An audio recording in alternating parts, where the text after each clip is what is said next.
All right, it's basically truck maintenance day here. Today, I'm going to also be showing you how to replace the air filter because later on my truck is going to need an oil change, and it's been a while since I did the air filter. I'm also going to be using a K&N reusable filter. I actually bought this used on eBay because my truck's like 13 years old, so I didn't feel like buying a new one. And it came pretty clean from eBay. I mean, you can't complain. There's no grime or anything on it. The original owner said he only used it for 7,500 miles. And I replaced my wife's Hyundai Elantra with one of these K&N filters, so I already had the recharge kit. So I will be oiling it, seeing that it's so clean already. I'll be oiling it and putting it in my car, but we'll get to that in a second. First off, let me show you how to get at your old air filter. You can go ahead and pop off the hood. Not, literally off, but, pop it up. Pop up the hood. And on the Ford Ranger, you follow the air intake into the engine. And at the end of it, where the air goes through the filter, is where your filter is, because it wants to make sure it doesn't get any dirt or grime in your engine, because that would be bad. Now, I don't know if you can see this. Oh, wait, no, I think you can. There's actually clips. There's one right here. And there's one on the other side. I don't know if you can see it, but there is a clip there, just like the other one. Sometimes it's advisable, if you think it's going to be really hard, to unscrew this, which is a collar that holds the intake to the engine. However, this guy right here is called a mass airflow sensor, and it is very delicate, so you want to be really careful if you take this off, to take the filter housing off.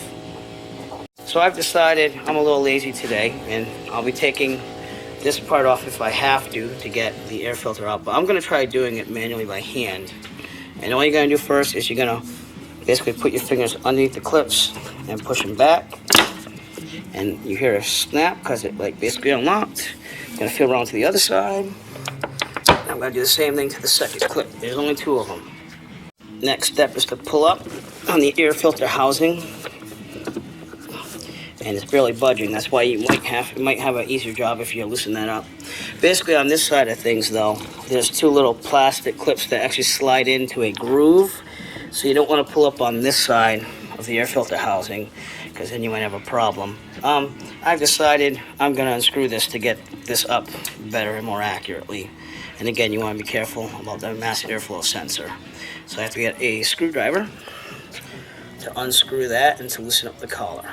So again, I'm going to be unscrewing that. It's on the collar of the air intake. Basically lefty-loosey on that, and this collar is going to loosen up. You don't want to unscrew it the whole way, you just want the collar to loosen up enough so I can take this off of the air filter housing. And again, watching out for the mass airflow sensor. I have also decided, seeing that it's going to take me a while to get that thing off, just a couple minutes, that I'm going to oil my K&N air filter. If you order these new, by the way, they do come pre-oiled. So you'll have no problem except for just putting it in. But there's one thing that I want to bring up to your attention here. If you're oiling it over again with the recharge kit, it says, warning, extremely flammable, skin and eye irritant. So obviously no smoking. Make sure you wear glasses of some type, and I will also be putting on gloves before I... This kit comes with a cleaner, which we'll use next time I want to clean my air filter. That's the manual spray pump bottle. And the actual oiling, it says right there, air filter oil. It's an aerosol can. So we're taking that and spraying both sides. Right, so you're gonna oil both sides with the spray. I bought the spray. They also have one that you can actually put right on the fins, but I'm gonna spray it. They said 3 inches and coat evenly. So I'm gonna do one side and then the other side. And then they said let it dry for 20 minutes. And other people online said the same thing. They said that you wanted to let it dry. So I'm just gonna leave it on the sun out here. Let it dry out faster, maybe check on it in 10 minutes. Alright, it's coated it evenly. It's kind of wet. Goes on in a pinkish type color, so you can kind of see how the cotton is going to get a little darker in color. I did both sides, making sure I'll get that crud out before I put it back in. I just got to get that crud out. Letting it dry outside in the sun. Alright, I loosened it up. One other thing on the Ford Ranger is you want to take this import part apart. It should pop right out. If you notice, there's a hole. There's the exhaust right there. So you want to make sure that goes in the right place.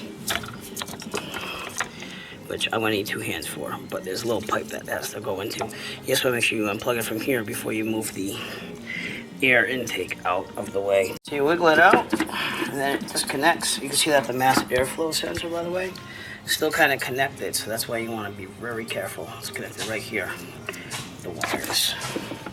See, now I already loosened up the clips. You can see that the air filter box is coming right out, and you just pull it to the right, and it pops right out. And again, you might not have to disconnect it there. It just made it a little easier for me. And there's my old air filter right there. Let's pull it out. Just pop it right out.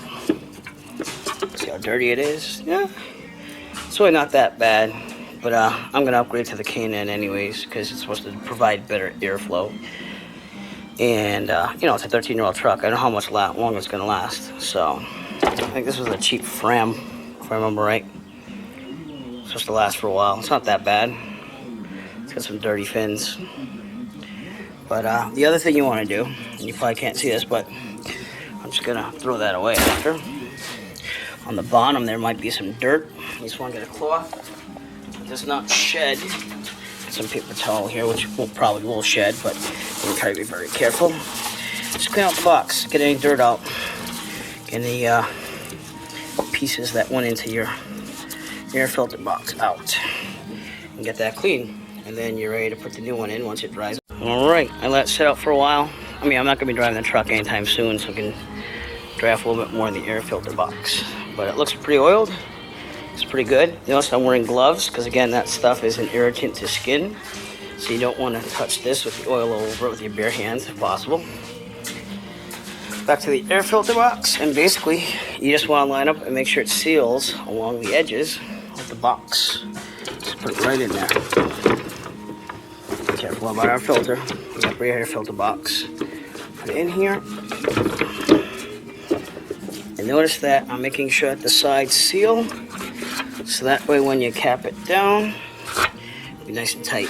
Also, on the side here, I don't know if you can see it, but the clips are there to put your air filter box back on. And that's the next step. Take your air filter box. Be careful with the mass airflow sensor. These little edges right there. They go into these little grooves on the side. Okay, which I might need 2 hands to check on. I want to make sure I got a really good shot of the clips. There's a little retaining bar right there, and there's 3 clips you got to put back in. So I'm going to make sure those go into the little slots on the clip on the side before I latch down the other side. That's what it looks like when they're in, all 3. It's real easy, just hard to see in the dark. And then I'm going to do these clips right here. 1, there's 1 on that other side. 2, and it goes right down into these little cavity things. That's how you clip it back in. Still have it disconnected, by the way, but I'll be connecting that right after. I want to make sure that this is lined up with the air filter box already, seeing that you already have the clips in. Well, you know, the retainers in over here. So I'll probably do that first before I clip it down. If you did take this thing and loosen it up, by the way, then there's a little plastic piece that has to go into a little ring right there. So make sure you have that. And like I said, I'm going to clip it down, then I'm going to tighten, so that way we're all set. And that's it. That's the last steps. That's the last thing you have to do to make sure your air filter is good. So I hope that this video helped. One last thing I almost forgot to tell you. Make sure that you put this back into your air intake hose. It just pops right back in. Remember, there's another edge to it over here. Let me see if I got a flashlight on there for you. It's a little elbow right there. You want to make sure it's also in there tight enough, and you should be all set.